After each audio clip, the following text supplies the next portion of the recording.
Hello, everyone. My name is Caitlyn Shea, and I'm the Executive Director for Walt Whitman Birthplace Association, and it is my pleasure to welcome you to the 2025 Gwenn A. Nusbaum Walt Whitman Birthplace Association Scholarship Awards. We will be hearing from former recipients with newer poems and some updates about their writing career. You will be hearing from Oak Morse, who won the first Honorary Mention Award, and from our 2025 Scholarship Awardee, Nina Peláez. We're delighted to have Cynthia Shor, Scholarship Committee member, Walt Whitman Birthplace Honorary Trustee, and former Executive Director joining us tonight. You will also hear congratulatory remarks from our 2025 guest judge and guest reader, and from the scholarship founder and Walt Whitman Birthplace Association trustee, Gwenn A. Nusbaum herself. I hope that everyone watching this subscribes to our YouTube and plans to visit the birthplace to see the house where Walt Whitman was born in 1816. First, we will be hearing from Susan Nguyen, our 2023 scholarship recipient. I'm going to hand it over to you, Susan. Thank you. Hi, everyone. I'm so glad to be in this room again. I'm really grateful to receive the scholarship a few years ago and to still be a part of future celebrations. Congrats, Oak and Nina, this year. Yeah, I've been writing a lot of poems about Virginia lately. That's where I grew up. So that's kind of a bit of a departure, I guess, from past work. So I'm going to read maybe one or two in celebration of everyone here today. In a dream, I return as an Allegheny blackberry, ripe and ready for the plucking. Deepest purple black, a hint of sweetness in all the thorny sorrow. All my life, I thought I wasn't an earthly good one, just one wrong sour note after another, never questioning the season, if it was my time to soften. Look for me at the edge of things, mountainsides, roadsides, fields. I know you want me devastating, to bleed all over your palms, the cradle of your shirt. I'll do it gladly. I can rot on the stem. You see an impenetrable thicket, but all year, small brooding hearts take me for shelter. I feed the deer and the caterpillar. You want me glinting in golden hour, a bauble to rest on your eternal tongue. We both know there are more beautiful things than being beautiful. I am many-pistoled, a firework at the center of my bloom. Step to my thicket, shake my barbed branches, and watch me drop. My leaves have teeth, like any good life should. I'll just read one more. Labyrinth. A wind through the leaves drops dew onto my hot forehead. The air swings with honeysuckle, and I pull apart their sweetness easily, drowning beads of nectar. I relish these moments in the dirt, on hands and knees, relinquishing all propriety in July's green labyrinth. I crawl through a tangled tunnel and inch towards wild light, watching the minutes bend away from me. Relish and relinquish do not share the same root, but facts obscure. One means to leave behind, the other that which is left. Here I am protected. Beyond the thicket, a deer barely moving through the switchgrass. I wait for her to see me. It's not that I want to stop time, it's that I want to be outside of it. The deer raises her head and our eyes meet across the lit up field. And what did you think love would be like? We both stand still and wait. It is, it is, it is. Thank you. Beautiful, Susan. It's so wonderful to have you with us again. And as an emerging poet, you just continue growing every year, and we can hear it. And Susan, what have you been up to recently? Anything really exciting you want to share with us? Sure. Yes, I'm still working for a literary journal. I'm now the editor-in-chief of Hayden's Fairy Review, which I think is different from last time I think I was here. And I recently attended a residency in Virginia, where I'm from. So that's where a lot of these poems and where my mindset has been. Beautiful. And I'm going to tell you a little bit more about Susan. Susan is the author of Dear Diaspora, which won the Prairie Schooner Award Prize, an Outstanding Achievement Award from the Association of Asian American Studies, a New Mexico Arizona Book Award, and was a finalist for the Julie Suk Award. She had received fellowships from the Vermont Studio Center, Virginia Center for the Creative Arts, Arizona Commission of Arts, and the Virginia G. Piper Center, among others. She's the editor-in-chief for Hayden's Ferry Review. Thank you so much, Susan, and we'll be checking in with you always. All right. And next we'll be hearing from Samuel Burt, our 2024 scholarship recipient, and I'll tell you a little more about Samuel. Samuel is a poet and artist from Grinnell, Iowa, a graduate of Grinnell College and of Bowling Green State University's Poetry MFA. Samuel's poems have recently been featured in Blue Earth Review, Grain, Mississippi Review, Denver Quarterly, and Cream City Review. Samuel is the current writer-in-residence at the Porchlight Literary Arts Center in Iowa City, where he is working toward a manuscript under the title Notes on Portrait of an Unidentified Settler, a hybrid work of poetry, history, and myth centered on his hometown of Grinnell. It's present and past ecology and the echoes of its settlement across Iowa's landscape and culture today. Samuel, it's so good to hear from you as well. You've won almost exactly a year ago, so we'd love to hear what you've been up to and some of your newer poems. Hello, everyone. I really have to say a huge thank you because this scholarship was truly year-defining for me, and the funding gave me just a lot of room to pursue my writing in ways that I haven't been able to other years. So over the past year, I was able to create several self-imposed writing retreats for myself, where I immersed myself in my settings, kind of exploring state parks and unfamiliar cities. And I mostly produced writing which spoke to and from those distinct senses of place. Um, as was said, my work is focused lately on a single project, which is Notes on Portrait of an Unidentified Settler.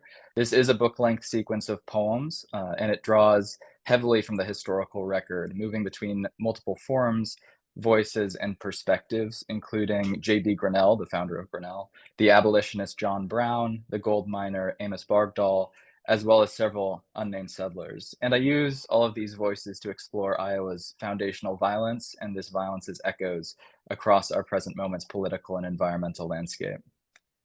Since this is a semi-continuous sequence, I'll be sure to keep an eye on my time.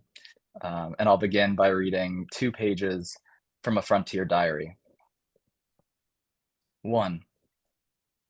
March 14th, 1852. So to shed in equal measure my sweat and tears and blood. To labor, I surrender temptation. To his kingdom, my body. This God showed me. Bell towers, steeples, and white crosses sprouting from rich black soil. A holy place of grain and toil. And from this promised land came fruit and suffering both. Among the riches lie those beyond all reason, poorhouses filled with cold teeth and boiled skin, winter winds burning off our fingertips, and upon thin trails never mapped and hardly traceable, despair, dressed silent in a moonlit gown, visits nightly those who hold no mission true. 2. March 28th, 1853. I laid open to the wind, the great plain spreading out before me, stars above, a bright city at my back. In grief, I wanted nothing and hungered little, praying like a boy reciting from schoolhouse slate. Windows, aglow, stared long across the night fields and their blinking choruses of frogs. Far off in the western dark, promise plumed as from a chimney. It was the word of God, rising, hovering above the empty plain, starlit, a soundless voice from which I knew our journey west. He pulled desire from my belly as fire draws smoke from damp, so too did I spark with his truth. The rains astonished my skin, the good earth opened to my plow, and whether sweat or tears, a clear concourse cut through the caked dust down from my face to the hollow at my heart. In his image we were made, so shall we make these lands in his. Upon the west, I pen this new American story, which is the Lord's. Felling, falling, filling.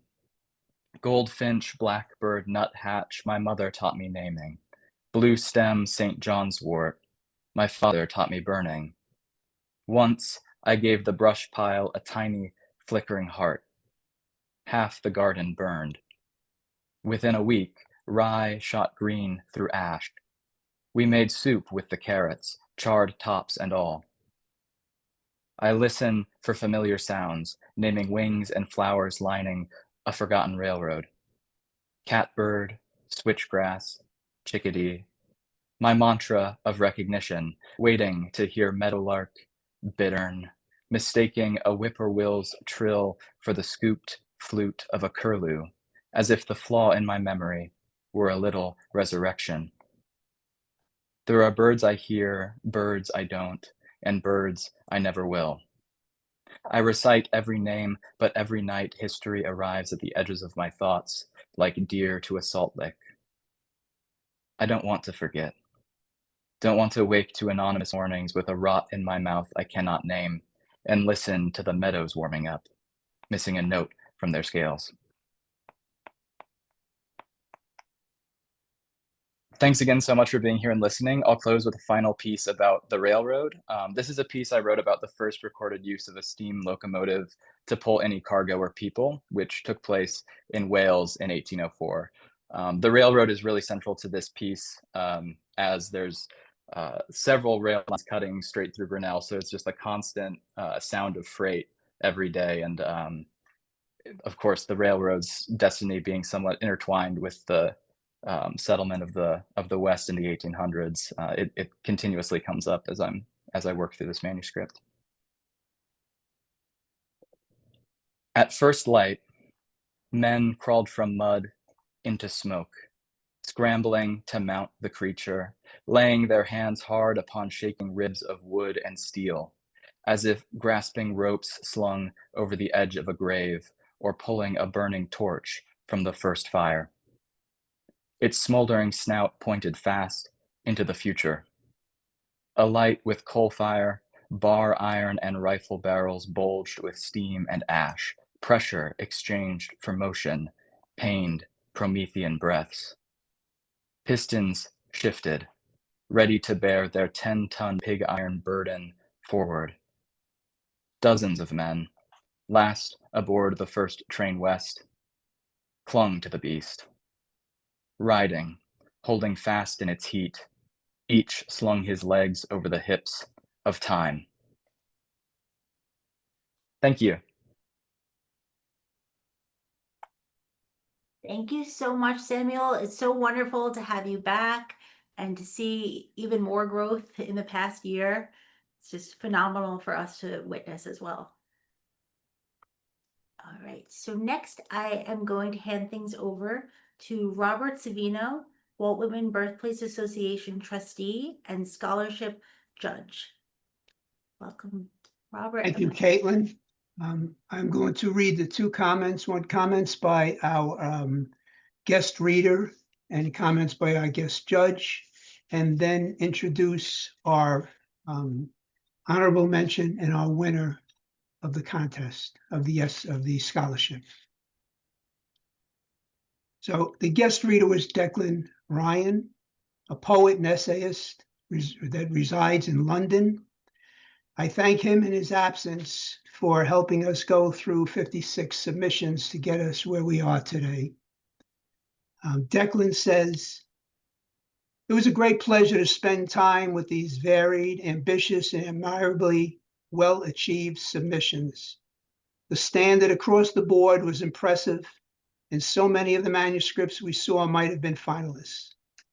It's almost impossible to single out the specific qualities that sealed the finalist and honorable mention, but it had something to do with the ability to create work which felt entirely like themselves, a blend of moving to their own rhythms, the ambition to try to build poems which only they could have made, drawing on the timbre of their own voice, shaping the work around a music that seemed fully in control of which gave them pleasure and surprise, whether moving through a concern for a natural world, a desire to answer back to the literary canon, the world of visual art, or their own private lived experience.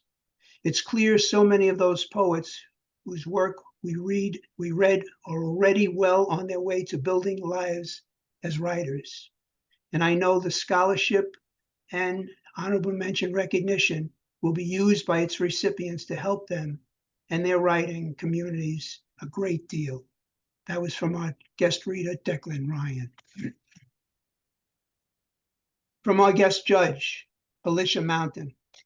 Alicia Mountain is a New York-based poet, assistant teaching professor at St. Joseph's University's MFA program.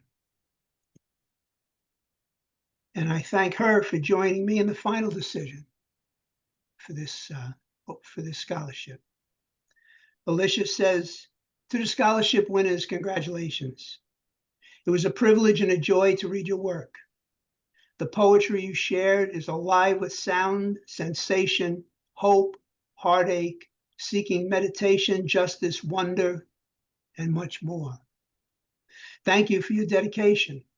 I hope you feel tremendously proud of the path that has brought you here.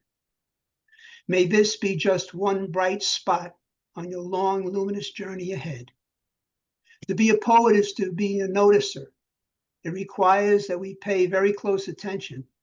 My wish for you is that you do not turn away from what is hard to witness, whether in yourself or in the world around you, that you continue to use your exceptional talents to cultivate love through beautiful, brave truth-telling.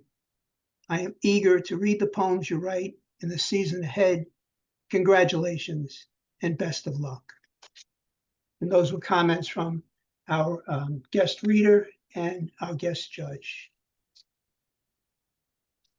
Now, for our honorable mention, our first in this program over the years that we created an honorable mention, Oak Morse. Oak Morse lives in Houston, Texas, and holds an MFA from Warren Wilson and a Master of Library and Information Science degree from the University of Southern Mississippi.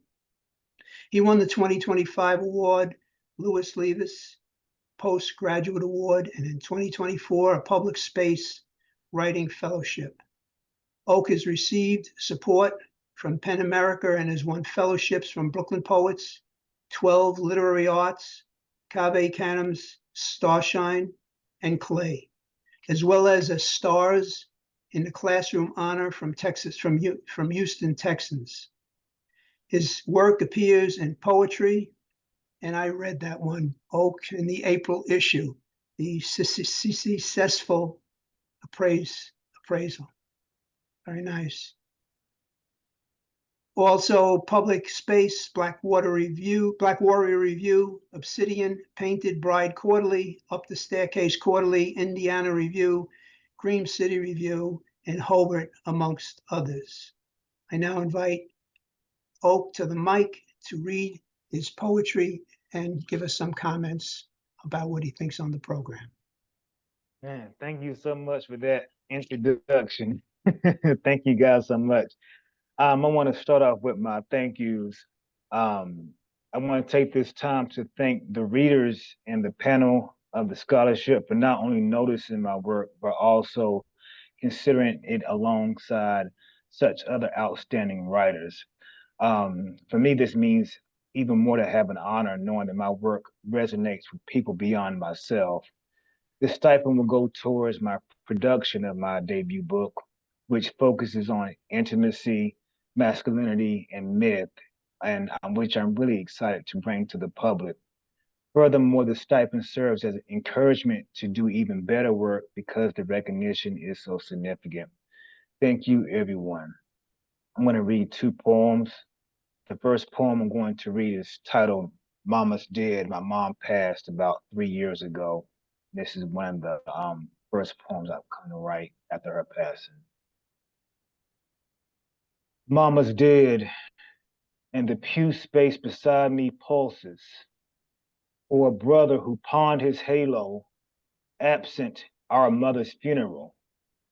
I know you. You used to know us. And I don't want to hear how you can't hear mama calling you from the upper room. You stretch below a signpost, boils fevering your body, centipedes creeping up your spine.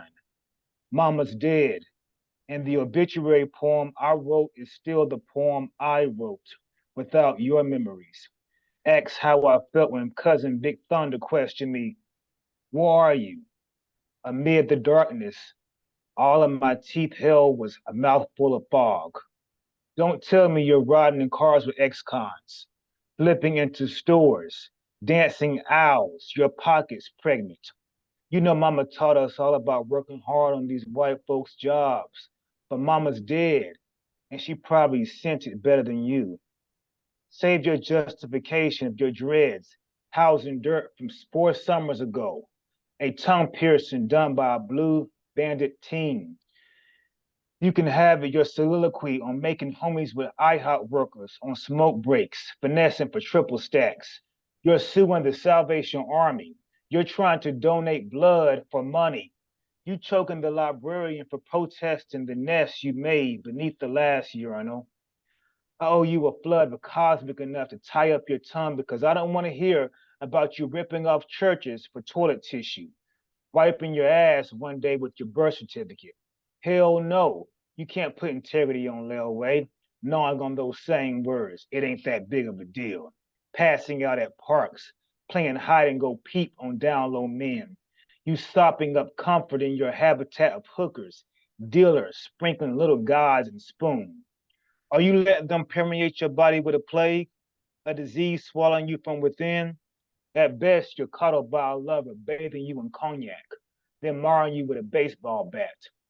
Don't want to hear about what I don't want to hear, unless I hear you setting your clock back to before mama's death.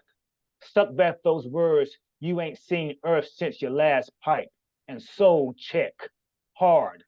Us all nestled in front of the TV, laughing and losing it over Martin and Gina on the screen. I bet it be as peaceful as those pigeons you name, or those sunflowers from the seeds you spit, surrounding your shape, like chalk outline, on the floor, the same one we will wheel mama to the hearse on. But look at that half grin on mama.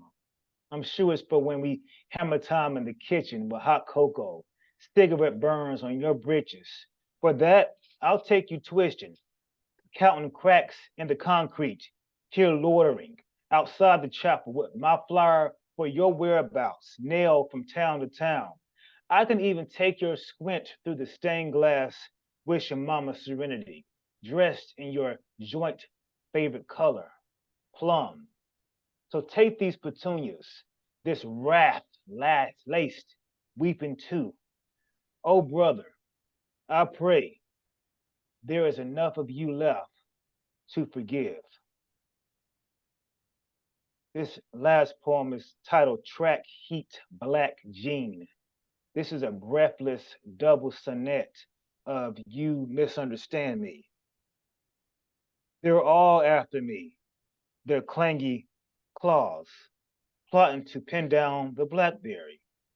Brawny astute, one party sirening for my strength, the other for my kinetics. Men too tired to stay on the move. After me, an antelope is telling. My footprints, sure, I'll lend them my compass in my chest. If I could steer to safety, I'll let them trail my talents. But since I can't trade savory for my soul, I'll live my swag lunch under a fedora, joke off the Jones for the funk and flair in each of my limbs, my ass higher than Uranus's crown. Still they keep after me, the gangbangers, the busters, the ruthless, suckers. They want me to leak Clarence in front of a Cadillac. Also after me, like golden commodity, the fatherless sons and daughters. Single mothers want to gallop on my grit. James Evans, their household. Brian Walker from Mahogany, their soul. Justice just isn't for black men. Calluses on my feet scream, and they're still after me. Snares dangling from trees.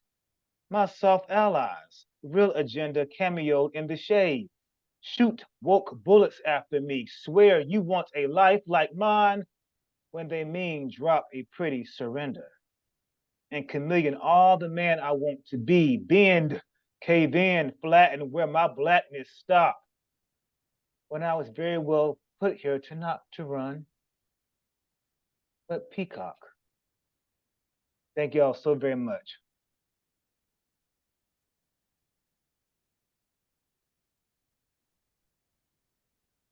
Now I introduce to you the winner of the Gwenn A. Nusbaum WWBA Scholarship Award of 2025, Nina Peláez.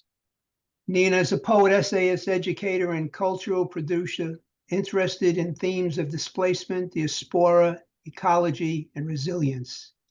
A Best New Poets nominee, her writing appears in journals such as Narrative, Prairie Schooner, Electric Literature, Pleiades, Rattle, Rhino, Swamp Pink, and Willow Springs, and has been supported by the Barbara Deming Memorial Fund, Tin House, Yaddo, AWP, Tupelo Press, and the Key West Literary Seminars.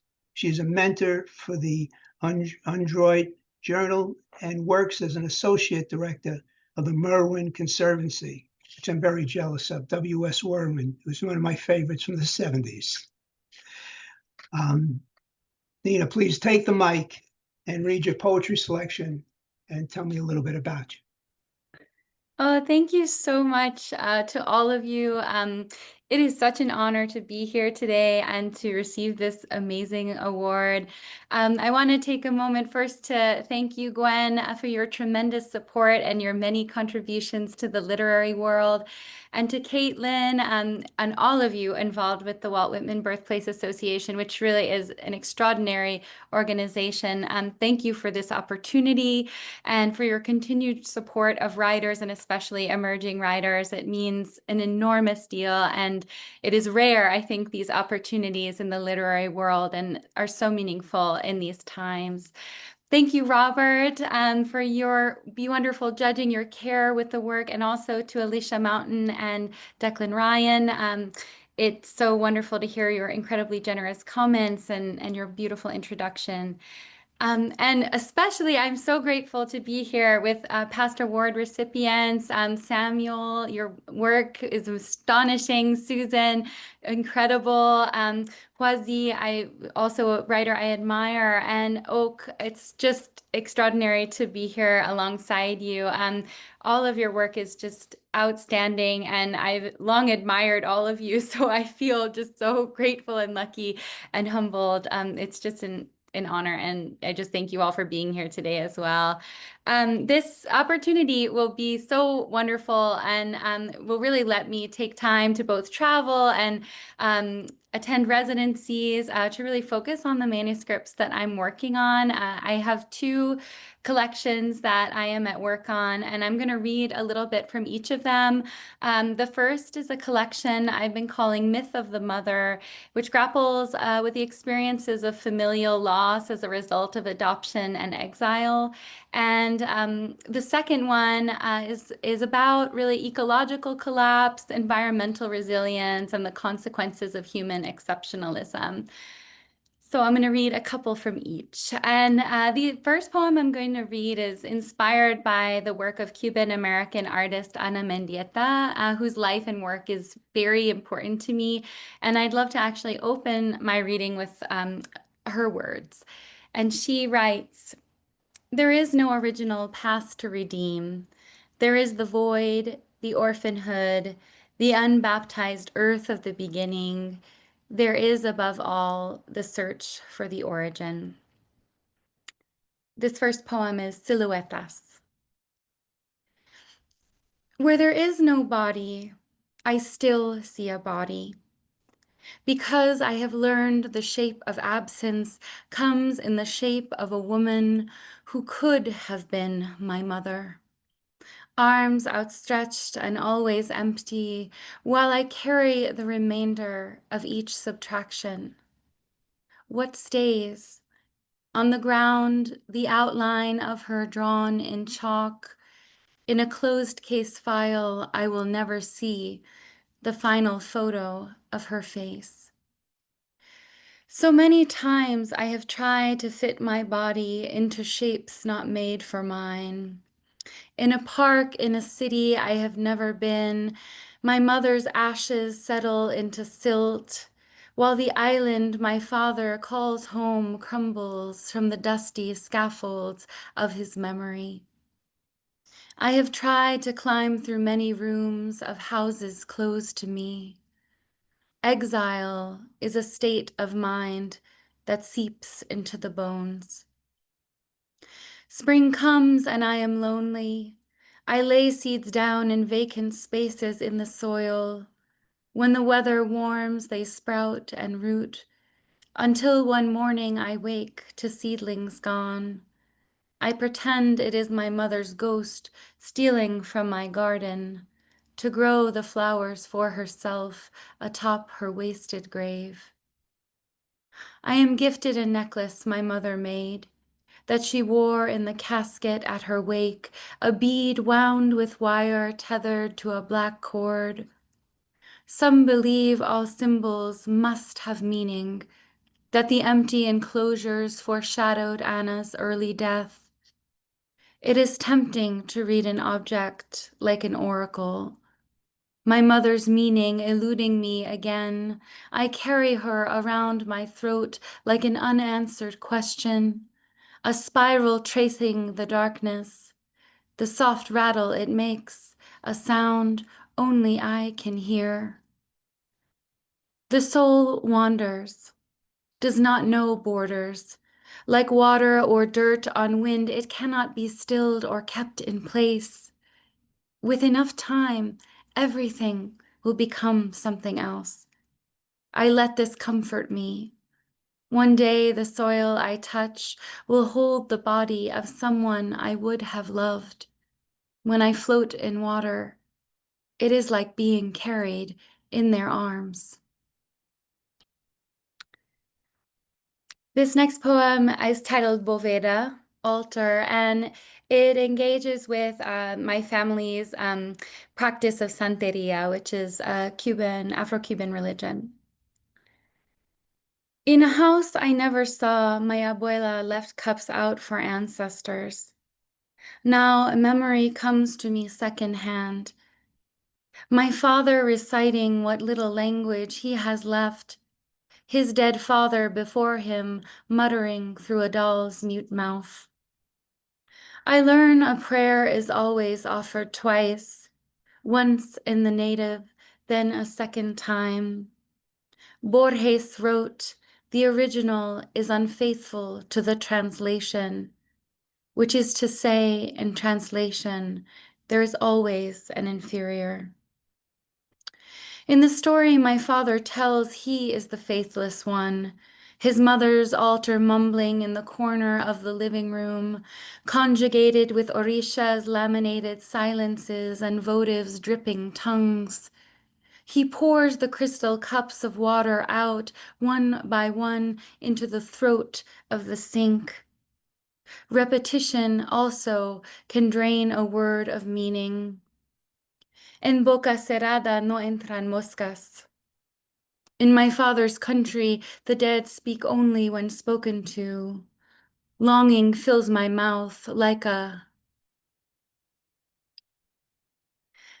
Okay, this next poem has a short epigraph. This poem's called Sky Glow, and the epigraph reads, measurements indicate that the average night sky got brighter by 9.6% per year from 2011 to 2022, which is the equivalent to doubling the sky brightness every 8 years. And that's from the National Park Service. Watch the way the light dims. drawling like a preacher doling out last rites, ultraviolet draining top down, an animal shackled for slaughter. Belly up on our backs we sprawl, frog-legged beneath the half-dark of our making, where we are small and soft and only temporary. Figments flicker in periphery, lone bat swooping for Last Supper, a plane, a satellite, all catching in the greedy net of my retina. One by one, light punches through a bruise-hued sky, lacing like the leftovers of larval moths, hungry for our oily residues. Some things we will never see. Far away, lesser stars die slowly. A cicada shudders in a minor key. Look at all these things we've named. How vast and cruel the reach of dust. And I'll read just one more. This poem is about the extinction of the last great auks, or the last pair of great auks, which were killed on June 3rd in 1844 on Elde Island, Iceland. And it's a really quite harrowing account. The two men who were on expedition who did the killing, there is a sort of account of them remembering how that happened. And there's a very short epigraph here from Sigurdur Islifsson, who described that moment, and he said, "He made no cry, I strangled him." Last pair. It was after the fire came out of the earth we made our home on that jagged parallelogram. Fossilized waves, white-tipped as wings, etched the ancient stone. We had language, but we didn't need it.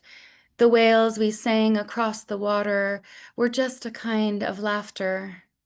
Comfort came in the refrains, the repetition, moss blooming through pewter mist, darkness thawing into light, the other winged ones mapping skies in frenzied flight. We did not envy them. And what more could we have asked for? We had each other to turn to under the blanket of night, where even shame could be forgotten. There was no word for catastrophe. Even now, the concept still eludes me. Clouds settled, slow as sediment along the horizon, time stretched in all directions. We felt no urgency, nothing was for show. We swam, we ate, we kept the egg between our legs, the speckled gem, inky veined. Like stones we sat, a shadow opening its arms. I think you'd call that love. We didn't call it that. Thank you so much. Thank you so much, Oak and Nina. Oh my gosh, phenomenal. It's such an honor for us to hear you reading for the first time tonight. And a little surprise, we are going to be mailing these to you, but they are certificates that you can hang on your wall. We have one for Oak and we have one for Nina. There we go. And they say, in recognition of your emerging poetry career, skillful writing, and passion for the power of a poem. Thank you so much for sharing with us, and we're just so happy to have all of you here tonight. Thank you so much. Such an honor. Next, I'm going to hand things over to Walt Whitman Birthplace Association trustee and scholarship founder, Gwenn A. Nusbaum herself. Thank you, everybody. You know, if I go off my reading and what I prepared, I just have to say, wow, and I'm almost speechless. So let me start with that. I want to take a moment to appreciate our executive director, Caitlyn Shea, and to also give a shout out to our events and social media coordinator, Jennifer Orellano. And I do want to also thank the Board of Trustees for ongoing collaboration, and to Dr. Jack Coulehan for being a donor that originally helped get this fund started. My deep thanks also to Bob Savino for his insightful and integral presence on the Scholarship Advisory Committee, and Cynthia Shor, former executive director and honorary trustee, who has lent her experience and literary skills to this program from its inception in 2021. We are honored to sit with you poets today, emerging and really accomplished. We're here to recognize your outstanding contribution to this scholarship and your scholarly commitment to writing poems, and to applaud your endeavors to bring this art to communities through teaching, workshops, social media events, and the like. It's a challenge to be a writer at these times marked by chaos, too many wars, climate-related emergencies, loss, diminished financial backing for artists. Though perhaps this is the time to be an artist, to create authentically, as Walt Whitman did during wartime, where he also culled beauty and humanity. Then there's artificial intelligence and anxiety this engenders. How might Whitman assess AI's capacity to write poems? My sense is that he might scoff at the notion that these advances can eclipse that which exists from within the depths of oneself, that which originates from right brain neurobiology, from memory, with roots in family, love, conflict, trauma, from intergenerational ghosts and influence, from the act of witnessing, from stream of consciousness at which Whitman excelled, from the complexities of containing multitudes, from falling apart and healing, from that which is embodied, sensorially rich as the scent of newly mowed leaves of grass. In its richest form, the universality of poetry has the capacity to transcend borders and transform us. We must then change our lives, think Rilke, if not the lives of others. You have heard the appraisals and praise from our judges and readers. I too am a fan, personally changed by reading your exceptional voices and finely crafted verse. I am changed also by engaging with this scholarship process. So I thank all of you for this mutually vital experience. Susan, I want to congratulate you on the success of creating more poems and publications that inspire us. We appreciate your presence at this event since 2022 and hope to follow you in years to come. Samuel, I feel like you are getting more and more confident in your writing, more fluid, and congratulate you on the work that you've done during this scholarship year. You've really made a lot of it, and we're here to see that. Oak, you are our inaugural honorary mention. I experienced your work as filled with pace and electricity, and it just seemed to move on and off the page, and it's indelible. And Nina, thank you for your submission of poems that linger within me that I will read again. We look forward to hearing how your work develops at our annual 2026 award ceremony, in which you will have more of a floor. We invite all of you to Walt Whitman at any time, especially in the spring and summer when our historic leaves of grass are especially vernal and receptive to bees and other visitors. Our comprehensive interpretation center and archives are well curated thanks to our Whitman scholar, Margaret Awardee, and await you. So please know that these resources are available as well. And finally, I just want to thank all the poets to come who have sent their work to us over the years. We appreciate you and send best wishes. Please keep writing with faith, practice, and integrity. Thank you.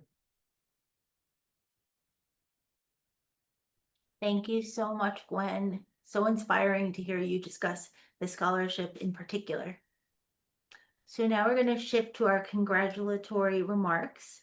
And first we will hear from a scholarship committee member, Walt Whitman Birthplace Association Honorary Trustee, and former Executive Director, Cynthia Shor. Thank you very much. I am so blown away with all of tonight's poetry, and I join the celebration of recognizing you, Nina, as our latest and newest honoree. Likewise, Oak, for the estimable position of having honorable mention this year, a new position we needed to make because the poems that came in were so wonderful that we couldn't just select only one winner, as in the past years that we have had to do. So I congratulate both of you. Wonderful work, and keep it up. It's nice to say hello to Susan again. Nice to see you and hear your work. And Samuel, again, nice to see you from the years past. You talk about Iowa. I'm a native Iowan, so your work certainly resonates with me. And I like that you got the goldfinch mentioned in there, the state bird, in one of your poems that you read. That was fun to hear. And I don't know if you know this, that Ed Folsom at the Iowa Writers Workshop, if you cross paths with him, he's one of our honorary trustees, and he's a Whitman scholar. So if you meet up with Ed Folsom, or I would encourage you to seek him out, please tell him that we all say hello and wish Iowa State Writing Workshop continued success. And I want to take particular time right now to say thank you to Gwenn. She is the moving force behind this program, behind the scholarship. And it was thrilling when she knocked on our doors years ago and came over and said, I'd like to do this. And it's been a pleasure working with you, Gwenn. She, above all, has really steered and guided what we do on the committee. And thank you very much. We really appreciate it. And Bob, as always, your judging and insight and comments about the poems help all of us to gain new understanding and evaluate them, and sometimes in many different ways that we hadn't before. So thank you, Caitlyn. Thanks for doing a great job. Hello to the board members that are here. Nice to see you. And I look forward to next year and seeing all of you again. Congratulations. Thank you so much, Cynthia. It's always great to hear from you too. Everybody's going to update us, and including you, Cynthia. We miss you over here. Next, we will hear from Board President, Dr. Jack Coulehan.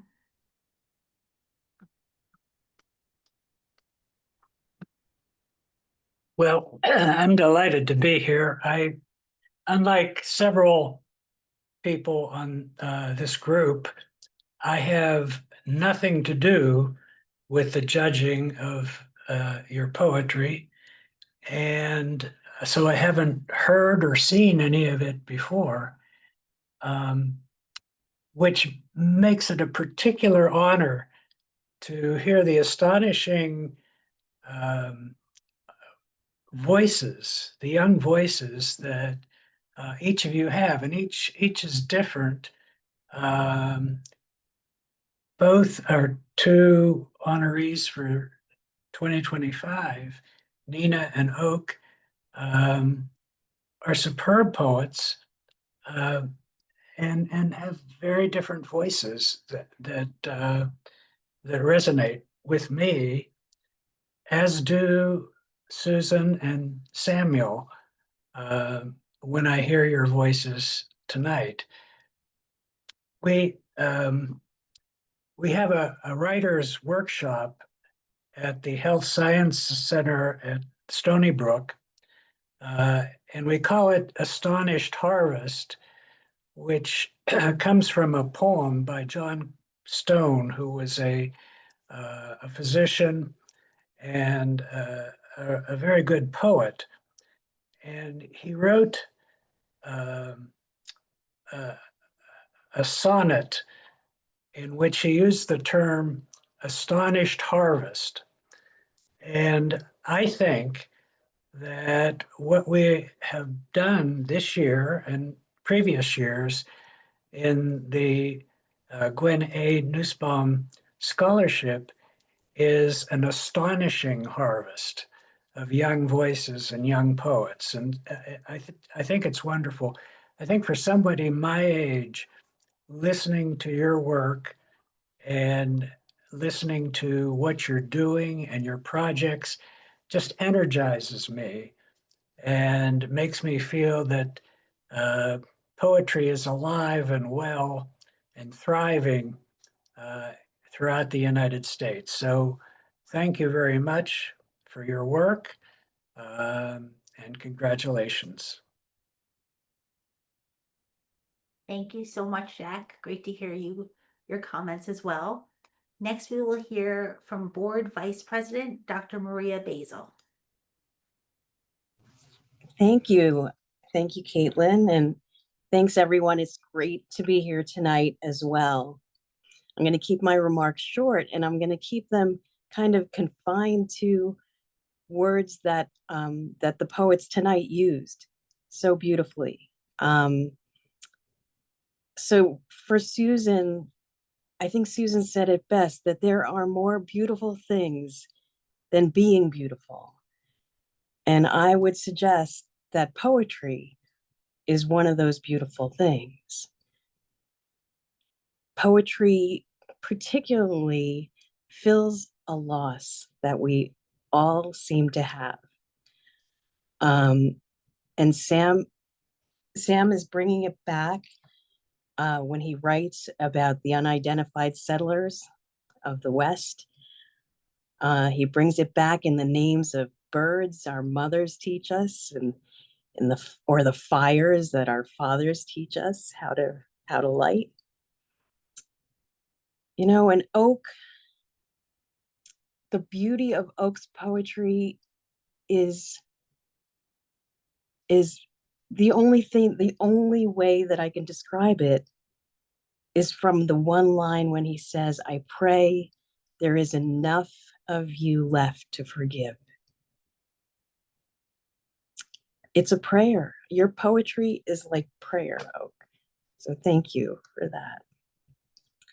And Nina, your poem is one of the first ones this year, because there seems to be one every year, that absolutely moves me to tears. The poem and maybe many of the poems that you're working on for Myth of the Mother helped me realize that from the moment we are born, we start missing our mothers. And so I honor you all, I congratulate you all, and I thank you all for words and poetry more beautiful than beautiful. So, congratulations. Thank you, Maria. What you said is very beautiful too, to let you know. Next, we will hear from Trustee William Frohlich.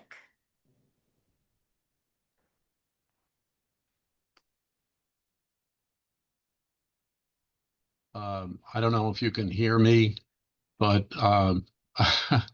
it is very difficult on my end. My speaker quit, and it's very difficult. So I apologize. But I was very inspired by the quality of the work that I've just listened to. It's absolutely amazing. I think you all are walking in the footsteps of Walt Whitman, and your observations of the world are really on par with this great poet. We are very lucky as members of the board to have a scholarship program like this. Thank you, Gwen. And be able to recognize and also bring forward a lot of the work that you're doing, and hopefully the work will inspire many other poets to contribute to our culture. And so for that, I am very, very thankful. Thank you. Thank you so much, William. Wonderful to hear from you as well. So we've reached the end of our night. I want to say how much I appreciate being a part of this. Also, just watching your growth through the past few years has just been an incredible journey for me as well. As young emerging poets, we're just so excited to see everything that you're going to be up to in the future. And you're the ones to watch. That's what I was just thinking in my head. And I'm sure many young poets are going to be watching this program, getting inspired, thinking about their own futures. I want to echo Gwen's sentiment of having you come visit us. Please just send me an email. We will set it up. We would love to have you here. In the warmer months is definitely a better time, but it doesn't have to be. And, please keep in touch. We just want to hear all of your wonderful updates. Anything you can think of that you want to do to partner with us, we are very open to that as well. And All right. come and visit us at the birthplace. It's really a very, very special place. And I know the board is honored to be part of it. So thank you. I just want to say, it's what a privilege to really feel you, to feel the confidence and the fluidity of more depth that I feel that I can hear in Samuel, your work, Susan, your work, Nina, I'm just getting to know you, Oak, I'm just getting to know you, but we're here really, I think the essence of the scholarship is to support, I won't use the word mentor, but really want to encourage, coach you to find the most poetic, freest places in yourselves. And it's just, I think you're getting it, that it's just a collective honor to be able to do this together. And we really look forward to following you and hearing more about what you're doing, and we're here for you. And I want to thank you again, Gwen, as well, for setting all of this into motion. I remember when it was just a thought that we had. Cynthia Shor certainly worked very hard with you to figure out exactly how all of this would work, and it's better than we could have imagined, I think. So the whole is greater than the sum of its parts. It takes a village. We are doing it collectively, and we are doing it with your help and your contributions, even as we speak. So thank you. And on that note, I'm just going to leave you with a very short, which is unusual for Whitman, a very short Whitman quote. And that quote is, "Do anything, but let it produce joy." And that's what you've all done here tonight. Thank you all so much again. Be well, everybody. Take good care. Bye-bye. Thank you. Bye.